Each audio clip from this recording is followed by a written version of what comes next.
Hello one and all, this is my review of Mission Yozakura Family, Chapter 47, Yozakura Blood. And this is a series that I absolutely freaking love, probably my second or third favorite Shonen Jump series right now.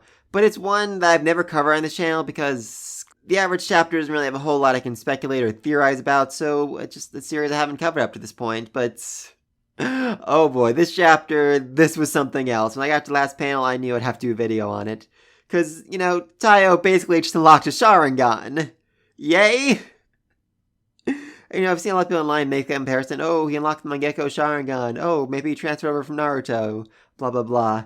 But I think that comparison might be closer than a lot of people are realizing, because let's not forget, Taiyo's power has always come from copying his opponents. Because let's not forget, he's not a master of disguise like Kengo, a master of biology like Nano, a master of guns like Shinzo, master of hacking like Shion. He doesn't have any of these superhuman, supernatural abilities. He's managed to survive in the world of spies by learning from them, by taking their techniques, their items, their weapons, and adapting them to his own style.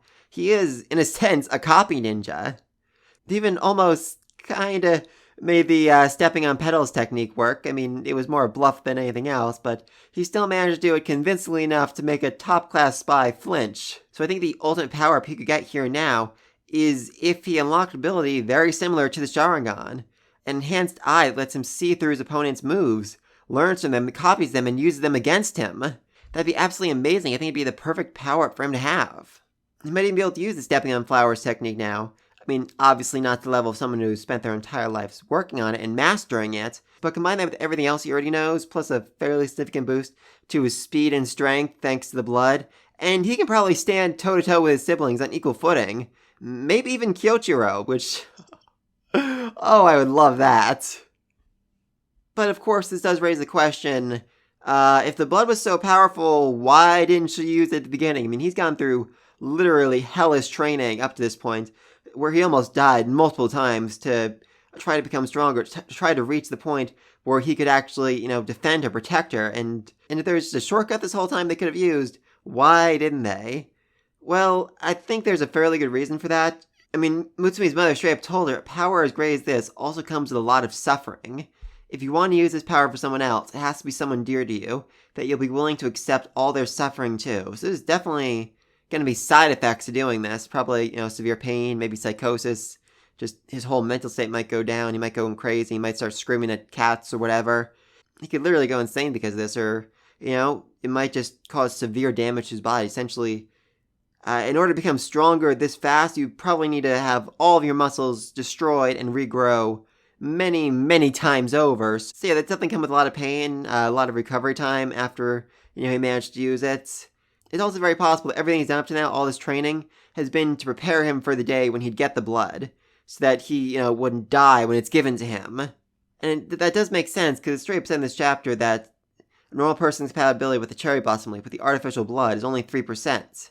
And people who are a lot stronger can handle 10%, and him, who's, the leader of this whole army, can handle up to 60%.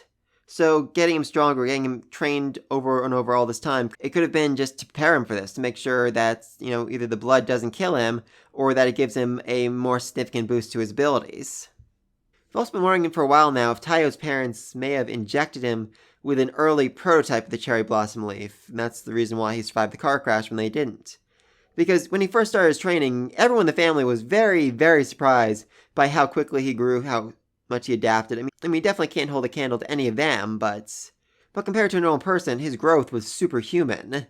So it's impossible they inject him with the cherry blossom leaf way back when, and that's why he's able to grow so fast, grow so strong, and now what's going to happen when you combine the cherry blossom leaf with the actual blood? Is that going to be some weird side effects to it? I'm not sure. That's just a theory I want to throw out there. Now, as for the fight itself, yeah, I have no real problem imagining Taiyo taking out Big, Strong, and Ugly right here. Kyoichiro, on the other hand, I think he's going to lose. I really, truly think he's going to lose. I mean, he said he was going to retrieve the previous head's ring from him, which I think we can all kind of agree right now is his father. This mysterious man who has the ring that only the head of the family or their spouse should have.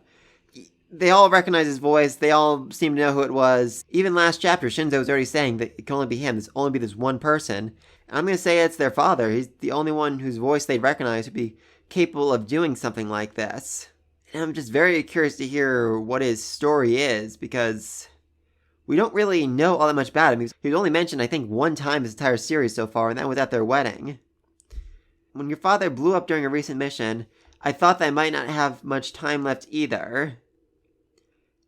That feels weird. That feels very weirdly worded. I mean, the fact when he says blew up is to be like, alright, I mean, he got angry, started yelling. Is that what he means? But then when she said, I might not have much time left either, that seems to imply that he's dead. So did he fake his death? Did he have something to do with their mother's death? I mean, someone else refers to him as a good for nothing, so what is the story there? I could certainly see some sort of explanation here where he's doing things for his family. He's doing all this for their sake to make it so they don't have to fight, so they don't have to live the lives of spies anymore. They can be happy. They can just go marry, have kids, get a 9-to-5 job, not have to put their lives on the line to protect Japan anymore. Maybe? I'm really not sure about that. Anyway, I was saying, I really want Kyoichiro to lose the fight against him. Now, don't get me wrong, I have nothing against him. I mean, he's definitely been a jerk to Taiyo since, the first chapter. Literally the first chapter. And repeatedly attempted to murder him, but I actually do like him as a character. I like his whole wire thing. I think it's a really cool technique, and I would love to see Taiyo learn it, adapt it to his own technique a little more. I think it'd be really cool. But I just feel like he's not going to win this fight. I feel like this is going to be the one person who's stronger than him, the one person who can actually beat him, and seeing him lose, seeing him really suffer, feel like that, I think will just be such an amazing moment for his character. Him experiencing true despair like that. I really hope that's the case. Oh, also, I've decided everyone in Tanpopo needs to die. I mean, I was fine with them killing Taiyo's parents, his brother, a whole bunch of other people, basically trying to steal Mutsumi's heart and use it to create a drug they can use to take over the entire world. Yeah, big deal, whatever, do what you want. But this chapter, they crossed a line you can't come back from. They hurt that sweet, adorable little puppy Goliath, and for that, every last one of them needs to burn. So yeah, those are my thoughts on this chapter. Like I said, I really think that Taiyo is going to unlock something very similar to his Sharingan. I'm very excited to see him actually use it next week. If something like that happens, I could definitely see myself covering this again next week. Almost certainly not every week, though. I mean, like I said, a lot of these chapters don't have a whole lot to talk about. They're just, let's play hide and seek with Kengo to make him do his paperwork, something like that. Though, even those chapters do actually have some interesting depth in them, because that was chapter 40 when they were trying to find Kengo to make him fill out the paperwork and all that. That introduced the hibernation technique, the giant walls around the mansion that they're used in this chapter as a major plot device. I do like how they did that. But yeah, so those are my thoughts on this chapter. Let me think about all that down below. What do you think his superpower is going to be? How do you think having the blood in him is going to affect him? And do you think Big Bro has any chances of winning a fight against Big Daddy? Like I said, I really don't think he will, and I'm very excited to see him lose. I'll leave all that down below. Be sure to like and subscribe to the next video. And until then, peace.